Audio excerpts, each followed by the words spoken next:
Bienvenue sur Élevage Passion Profonde, votre chaîne de partage d'idées et astuces de réussite en élevage. Je suis Zéphirin Romain, technicien en élevage des monos et polygastriques. Alors, bienvenue une fois de plus dans cette nouvelle vidéo où nous allons à nouveau parler porciculture. Aujourd'hui, dans cette vidéo, je vais vous parler de la mise bas en production de porc.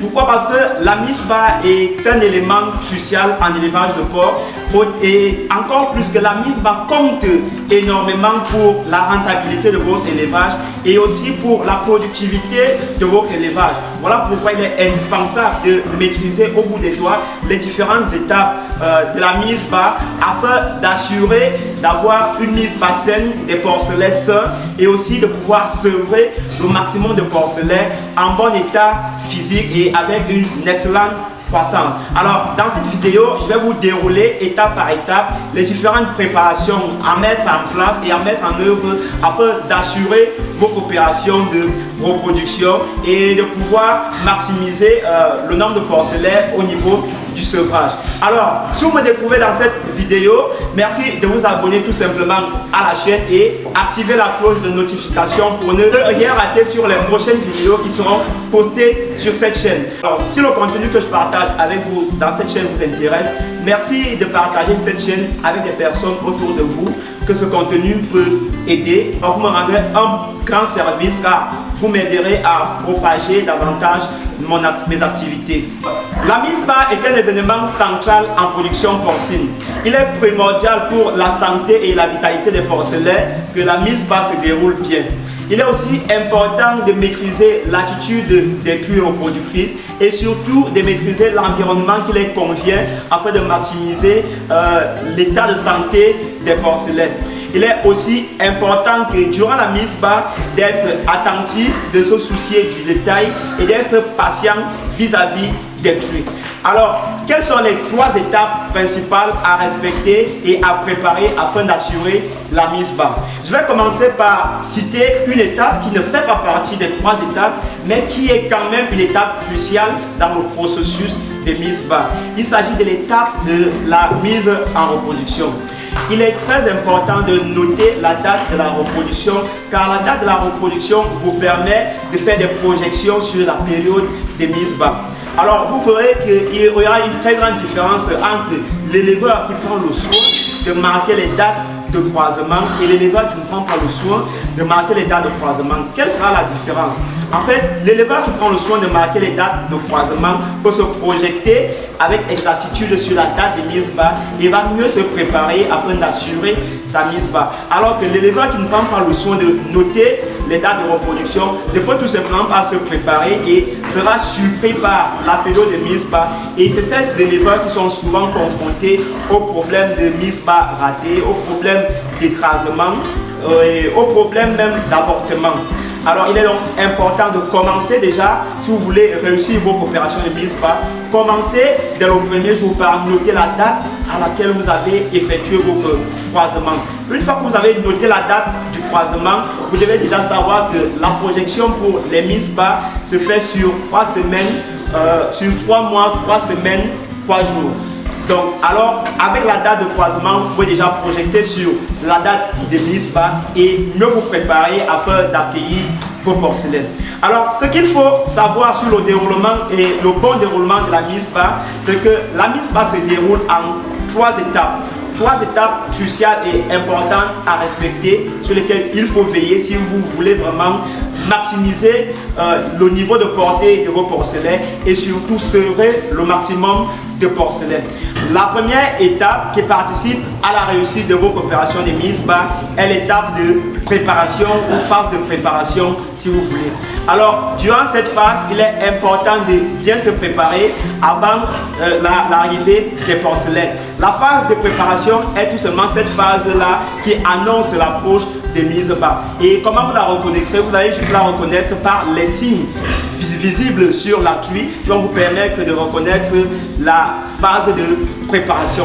Ça veut dire que la phase de préparation commence 7 jours avant la mise bas. Et là, la pluie va commencer à vous montrer des signes sur son corps, vous allez constater la fatigue sur la pluie, vous allez constater le gonflement des mamelles, aussi constater un changement sur le rythme respiratoire de la pluie. Alors, durant cette étape de préparation, il y a pas mal d'opérations à mener qui vont vous permettre et qui vont vous aider à assurer la réception des porcelaines. Alors, les différentes opérations à mener durant la phase de préparation de la mise bas sont tout simplement déjà d'aménager la loge de mise bas, la loge qui va servir à la mise bas. Si vous avez des loges de regroupement dans lesquelles vous faites le regroupement des cuits, il est important que 7 jours avant la mise bas, que la loge qui va recevoir la cuit soit déjà préparée. Alors, dans la préparation des loges, il est important de balayer la loge, de cramper la loge à l'aide d'un désinfectant et ensuite de la laver et de la rincer et de retirer tout ce qui peut blesser, tout ce qui peut occasionner des blessures ou des égratignures de porcelaine ou de la truie dans la loge. Donc, il faut complètement libérer la loge. Dans cette phase de préparation aussi, il faut préparer la truie. Alors, quand je parle de préparer la truie, ça veut dire qu'il faut sortir la truie et la mettre dans sa nouvelle loge. Il est très important que la truie soit mise dans la loge de maternité 7 jours avant la mise bas pour que la truie puisse enfin s'accommoder dans sa nouvelle loge. Il est important aussi de vérifier les pipettes, si les pipettes sont fonctionnelles, de laisser du temps même à la truie pour qu'elle s'accommode dans sa loge, pour qu'elle reconnaisse où se trouvent les pipettes, où est-ce qu'elle doit manger et où est-ce qu'elle va préparer son futur nid. Alors, durant cette phase de préparation aussi, il est important de veiller à ce qu'il n'y ait pas de sueur dans la loge, veiller à ce que la loge ne soit pas en permanence trempée dans de l'eau pendant que la truie est à l'intérieur pour attendre la mise bas. Alors voilà les différentes opérations à mener durant cette phase de préparation qui annoncent tout simplement l'approche de la mise bas et qui vous laisse assez de temps pour que vous préparez la pluie et que vous puissiez réussir votre opération de mise bas. Il est important de prendre plus de temps pour des nouvelles cochettes qui sont là pour faire leur première mise bas parce qu'elles ont plus de difficultés et pour elles, c'est une opération nouvelle et vous n'êtes pas sûr qu'elles vont très bien se comporter. Voilà pourquoi il est aussi important de mieux les préparer, surtout les cochettes, sinon vous courez le risque d'avoir des mises bas ratées suite à la frustration, suite au stress. Alors, après la période de préparation, après la phase de préparation, la seconde phase est la phase d'ouverture. La phase d'ouverture est cette phase-là qui annonce les signes de mise bas imminente. Cette phase stipule tout simplement que la mise bas est proche, la mise bas peut se passer dans les 24 heures qui vont suivre. Alors, durant cette phase de mise bas imminente, il y a pas mal d'opérations que vous allez mettre en place et c'est la truie qui va vous guider, c'est la truie qui va vous permettre de reconnaître les différentes phases et c'est grâce à cette observation constante et permanente que vous aurez sur la truie que vous allez pouvoir vous préparer en conséquence. Alors, durant la phase d'ouverture qui est annonciatrice de la mise bas imminente, vous devez déjà avoir votre loge qui est préparée, qui a été lavée, qui a été désinfectée, qui a été séchée. Vous avez déjà votre source de chauffage qui a été préparée ou le nid pour les nouveaux-nés qui a été préparé. Vous avez la loge qui a été suffisamment aérée pour recevoir les nouveaux porcelains. Vous avez la truie qui a déjà été lavée et désinfectée. Important aussi, c'est durant cette phase d'éviter au maximum de stresser la truie. Alors il est important de faire preuve de patience et de dissuasion avec les truies. Il n'est pas nécessaire de vouloir battre la truie lorsque vous voulez qu'elle change de loge ou de vouloir la stresser. Donc pour les éleveurs qui ont tendance à brutaliser les truies durant la phase d'ouverture, il est très important de s'assurer d'éviter de stresser la truie au maximum. La truie, vous devez la gérer avec beaucoup de patience, beaucoup de calme, beaucoup de douceur et faites plus preuve de dissuasion, faites preuve d'intelligence et conduisez-la dans la loge sans forcément la stresser, sans la brutaliser parce qu'en fait, si vous la stressez durant cette phase d'ouverture, il est possible que la truie fasse une mise bas précoce ou alors que la truie rejette tout simplement les porcelains et là vous pouvez avoir un avortement ou alors vous aurez plus de porcelets qui vont naître morts. Vous pouvez avoir des cas de mort-nés, ou alors vous pouvez avoir même la truie qui va faire naître ses petits et qui va commencer à les manger tout simplement parce qu'elle a subi des stress. Et c'est plus récurrent avec des cochettes. Les cochettes ici sont des cuits qui vont faire pour la première fois leur mise bas. Donc il est très important pour elles qui ne sont pas encore habituées que durant cette phase d'ouverture, que vous veillez vraiment à ce que la cuisse soit dans le bon état d'esprit et que la cuisse soit dans le bon environnement. Alors, quels sont les différents signes annonciateurs de mise bas ou des différents signes de la phase d'ouverture? Alors, vous allez constater que la cuisse sera plus fatiguée. La cuisse va faire des signes de nidification, donc elle va essayer de constituer son nid avec ses pattes avant en essayant de gratter le sol.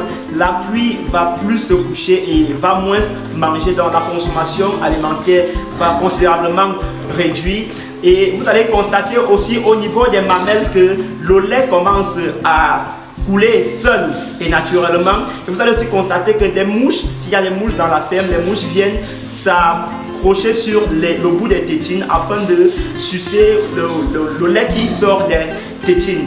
Vous constaterez aussi que le rythme cardiaque de la truie va augmenter, le rythme respiratoire de la truie va augmenter. Et vous allez aussi constater que la truie va consommer beaucoup plus d'eau et la truie va se coucher de temps en temps sur son ventre. Alors, lorsque vous allez constater ces différents signes qui annoncent l'approche de la mise bas, alors là, vous devez déjà veiller, vous devez déjà vous assurer que la truie est dans sa loge et que la truie a tout le nécessaire qu'il lui faut en termes de point de chauffage, en termes d'un espace chaud, d'un espace suffisamment aéré et aussi une litière saine qui attend l'arrivée des porcelets. Voilà les différentes opérations à mener durant la phase d'ouverture. Un point très important à ne pas négliger durant la phase d'ouverture est de veiller à réduire considérablement la quantité alimentaire de la truie. Pourquoi? Parce que si vous ne réduisez pas la quantité alimentaire de votre truie durant la phase d'ouverture, vous courez le risque de constipation et vous courez le risque de faire durer l'opération de mise bas. Et si l'opération de mise bas met plus de temps qu'il n'en faut, la truie peut se retrouver fatiguée et la truie, des porcelets, vous pouvez avoir des porcelets morts-nés suite au fait que la truie n'a pas eu assez d'énergie pour sortir les porcelets rapidement et à temps. Donc il est important donc 24 heures avant la mise bas de réduire considérablement la quantité alimentaire de la truie. Il est même recommandé de ne même pas donner à manger à la truie, mais pour moi, je préfère réduire considérablement la quantité alimentaire, donner beaucoup plus d'eau et apporter aux truies un complément végétal afin de faciliter la digestion et aussi de faciliter l'opération d'expulsion des porcelets. Alors, après la phase de préparation et la phase d'ouverture, vient la phase d'expulsion. Alors, la phase d'expulsion est cette phase qui annonce la mise bas proprement dit. Vous la reconnaîtrez par l'ouverture de la première poche des os et par des contractions fortes et plus récurrentes. Durant cette phase d'expulsion, vous allez remarquer un liquide sanguinolent sortir de la vulve de la truie, ce qui veut dire que la première poche des os a déjà été ouverte et plus rapidement vous allez constater des contractions plus fortes qui vont annoncer l'arrivée des premiers porcelets. Alors, durant la phase d'expulsion, il n'est pas nécessaire d'intervenir, il n'est pas nécessaire pour le fermier d'intervenir car la truie elle-même peut assurer la mise bas à ses porcelets, mais il est important d'être présent afin d'aider la truie si besoin, parce qu'il sera toujours nécessaire d'aider la truie lorsque vous allez constater que la truie a des difficultés. Durant la phase d'expulsion, il est important d'être patient et présent et comme je l'ai dit, ne pas intervenir sauf si besoin. Alors, la phase d'expulsion met un peu plus de temps car un porcelet naît toutes les 10 à 30 minutes, surtout si les porcelets, si l'homogénéité est bonne au niveau des porcelets, vous aurez un porcelet toutes les 10 à 30 minutes. Alors, il est possible d'intervenir durant cette phase d'expulsion. Alors, dans quel cas il est possible d'intervenir durant la phase d'expulsion? Il peut arriver que la truie a commencé à mettre bas et que la truie a déjà mis un certain nombre de porcelets, mais elle a déjà fait plus de 30 à 40 minutes sans sortir un nouveau porcelet, et elle a déjà mis assez de temps sans que vous ne voyez le placenta sortir. Le placenta qui est cette poche là où les porcelets ont grandi, ont été nourris. Alors donc vous constatez que la pluie met plus de temps qu'il n'en faut pour qu'un porcelet sorte, et que vous constatez que la pluie continue de faire des contractions, continue de faire des gémissements, mais que les porcelets ne sortent pas. Alors là, vous pouvez intervenir. Alors comment intervenir si la pluie a des difficultés? Alors, si vous n'avez pas un professionnel sur le site, vous allez tout simplement prendre le soin de bien vous désinfecter vos mains. Si vous avez un gant, vous allez mettre un gant jetable et vous allez entrer votre main dans la vulve de la truie et essayer de tourner afin de voir si les porcelets sont encore là, et essayer d'aider la truie à expulser le porcelet. Mais si vous n'avez pas besoin, mais si vous ne constatez pas de difficultés au niveau de la phase d'expulsion, il est recommandé de ne pas entrer et surtout de ne même pas toucher au porcelet. Alors durant cette phase d'expulsion, il y a pas mal d'opérations à mener qui vont participer à assurer le bien-être de vos porcelets et aussi à favoriser leur croissance. Alors durant la phase d'expulsion, les porcelets commencent à sortir et vous n'avez pas besoin d'intervenir car le porcelet peut sortir de lui-même et la coupure du cordon ombilical se fera automatiquement seule. Alors si vous avez besoin d'intervenir, parce que dans mes mises bas, moi j'interviens toujours parce que j'aide les porcelets à se sentir mieux, à se revitaliser très vite et aussi à commencer à s'alimenter rapidement. Alors quelles sont les différentes opérations que vous devez mener durant la phase d'expulsion? Alors la première opération, une fois que les premiers porcelets commencent à sortir, vous allez effectuer la coupure du cordon ombilical.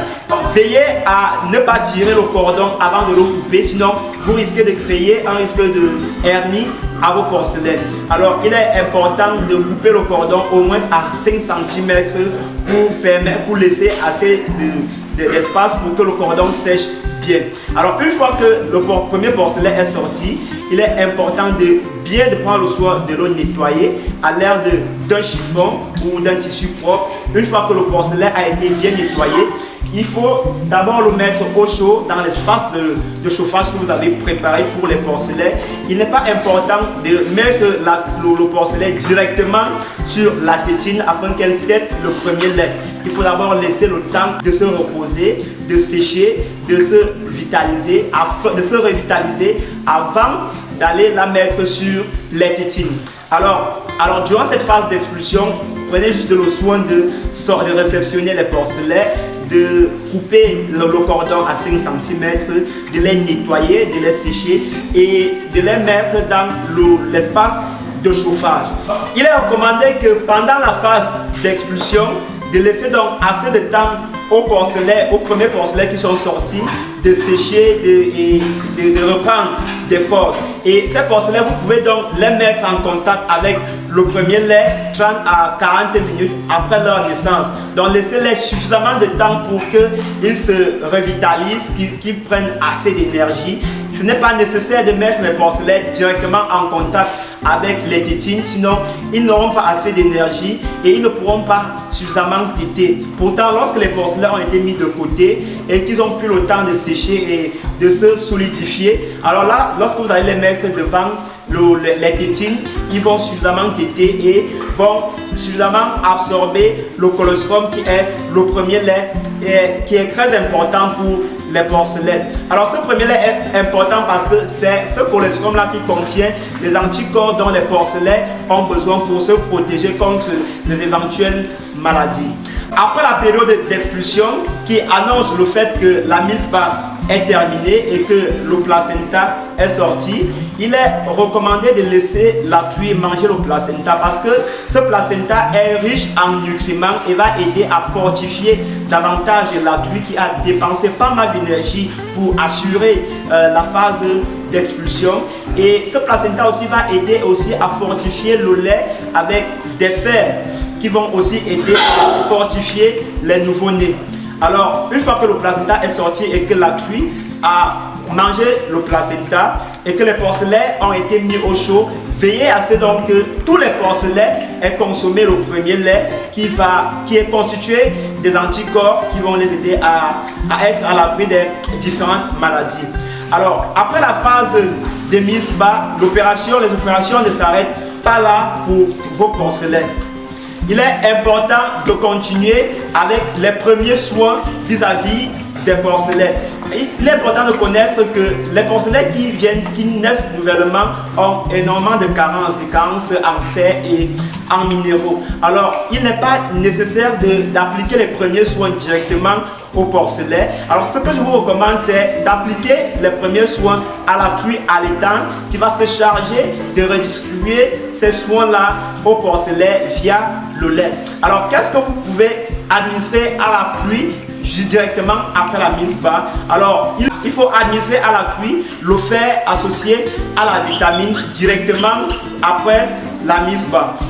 Autre chose très importante à vérifier et qui est souvent à l'origine des cas de mortalité après les mises bas, c'est le fait de ne pas vérifier si toutes les tétines sont fonctionnelles. Alors, il est important que après la mise bas, veillez à vérifier que toutes les tétines sont fonctionnelles. Sinon, si vous n'avez pas vérifié que les tétines étaient fonctionnelles et que vos coquilles ont mis assez de porcelaine lors de la mise bas, vous courez le risque que certains porcelaines n'aient pas d'espace, n'aient pas de tétines où ils pourront s'allaiter et logiquement, ces porcelaines, vous allez les retrouver morts le lendemain. Alors, vérifiez que toutes les tétines coulent normalement. Et si toutes les tétines ne coulent pas normalement, il y a des produits dans des pharmacies vétérinaires que vous pouvez acheter pour administrer à vos coquilles afin de stimuler la coulée de lait et de favoriser la coulée et la montée de lait au niveau des tétines.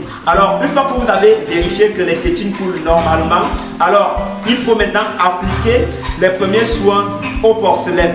Alors, les premiers soins au porcelet s'administrent à partir du 3e jour. Et qu'est-ce qu'il faut faire au 3e jour? Vous pouvez avoir la coupe des canines. Pour ceux-là qui veulent éviter qu'il y ait des blessures au niveau des tétines de la truie allaitante, vous pouvez faire la coupe des canines qui se déroule entre le 1er jour et le 3e jour de la mise bas. Vous pouvez aussi faire la coupe des queues qui se déroule aussi entre le 1er jour et le 3e jour de la mise bas. Vous pouvez aussi faire la castration, elle, qui peut se dérouler à partir du 5e jour jusqu'au 45e jour. Là, voilà les différentes opérations que vous pouvez directement effectuer sur les porcelets afin d'assurer leur bien-être dans l'espace de vie. Alors, une fois que vous avez donc assuré votre étape de préparation, l'étape d'ouverture et l'étape d'expulsion, et que vos porcelets sont déjà bien nés et sont déjà dans leur espace de vie avec leur maman, il est maintenant important tout simplement de veiller sur l'attitude des porcelets et sur leur bien-être en général. Il faut veiller sur les selles des porcelets, éviter à ce que les porcelets soient en permanence en contact avec une eau polluée, éviter en permanence que les porcelets soient directement en contact avec l'aliment de la truie de leur maman, et éviter aussi de laisser la loge de la truie allaitante dans l'humidité. Très important, les porcelets doivent grandir dans un espace assez sec.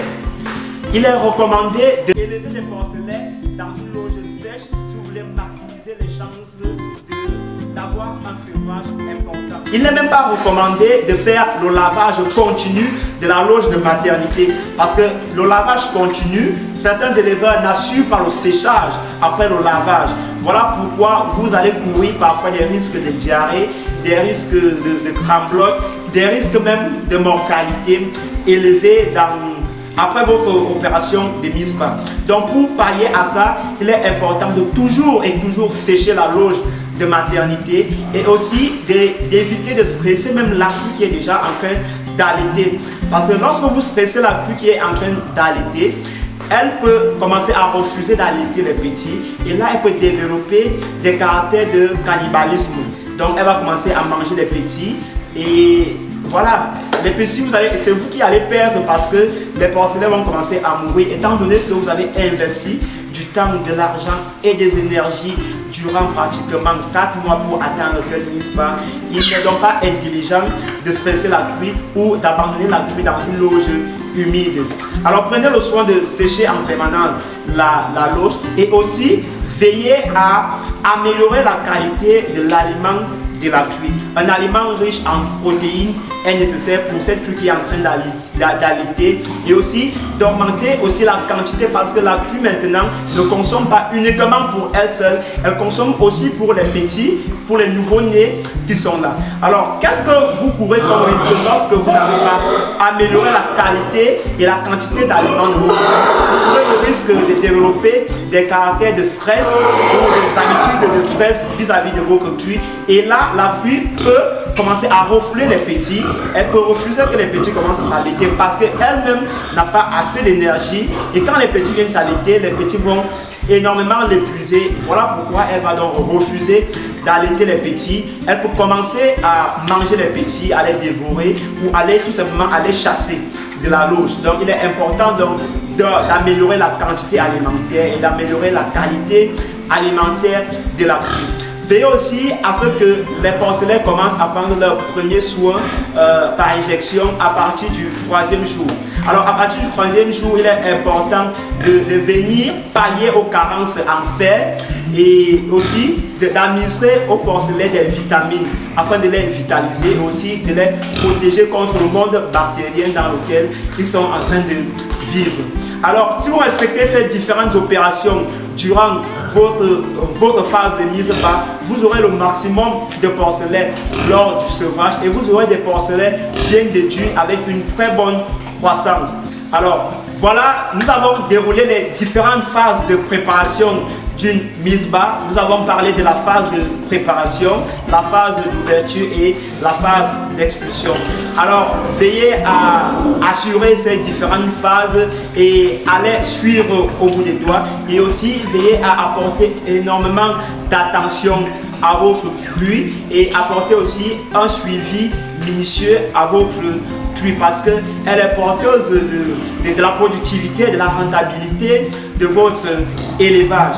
Alors, j'espère que cette vidéo vous a plu, j'espère que le contenu qui a été véhiculé dans cette vidéo va énormément vous aider durant vos phases de mise bas. Alors, si vous avez aimé le contenu de cette vidéo, je vous invite à me laisser vos avis en commentaire et aussi à partager cette vidéo. Alors, si vous avez des préoccupations ou des domaines sur lesquels vous avez des incompréhensions ou vous rencontrez des problèmes, je vous invite à me les laisser tout simplement en commentaire. Je me ferai un plaisir de faire des vidéos dessus. Alors merci une fois de plus pour votre magnifique attention. Alors, on se dit à la semaine prochaine pour une prochaine vidéo. Ciao ciao.